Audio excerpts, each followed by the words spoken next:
প্রাচীন প্রথা মেনে শতবর্ষ প্রাচীন মা মহামায়া পাটের দুর্গাপুজোর প্রস্তুতি শুরু হলো। শুক্রবার রথযাত্রার দিন তিথি মেনে কাঠামো পুজো হয়। দিনহাটার এই পুজো বাসিন্দাদের কাছে বড়মা বলেই পরিচিত।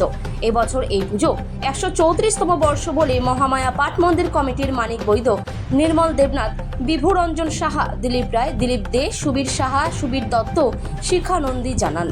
প্রাচীন এই পুজো এদিন কাঠামো পুজো শুরু হলে মন্দির কমিটির পাশাপাশি স্থানীয় মানুষের ভিড় ছিল যথেষ্ট। মহামায়া মন্দির কমিটি সূত্রে জানা গিয়েছে, শতবর্ষ প্রাচীন এই পুজোই পুরনো রীতি মেনেই রথযাত্রার দিন কাঠামো পুজোর মধ্য দিয়ে প্রস্তুতি শুরু হয়। হতদরিদ্র শ্রমিকদের শুরু করা এই পুজো এখন দিনহাটা ঐতিহ্যবাহী পুজোয় পরিণত হয়েছে।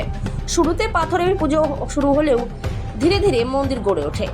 1886 সালে কোচবিহারের মহারাজার উদ্যোগে ডুয়ার্সের জায়গা থেকে বর্তমান বাংলাদেশের রংপুর পর্যন্ত রেল যোগাযোগের জন্য রেল লাইন পাতার কাজ চলছিল। সেই কাজ চলাকালীন বামনহাট সীমান্তবর্তী ওই এলাকায় এক শ্রমিক গোলাকার একটি পাথরের টুকরো পেয়েছিল। তার মধ্যে দেবী দুর্গার অবয়ব খুঁজে পান ওই শ্রমিক। প্রবীণদের মতে স্বপ্নাদেশ অনুসারে সেই শিলাকে প্রতিষ্ঠা করে তখন থেকেই শ্রদ্ধা, ভক্তি ও নিষ্ঠা সহকারে পুজো শুরু করেন শ্রমিকরা। হতদরিদ্র শ্রমিকদের চালু করা পুজো আজ বড়মার পুজো বলে পরিচিত হয়ে উঠেছে।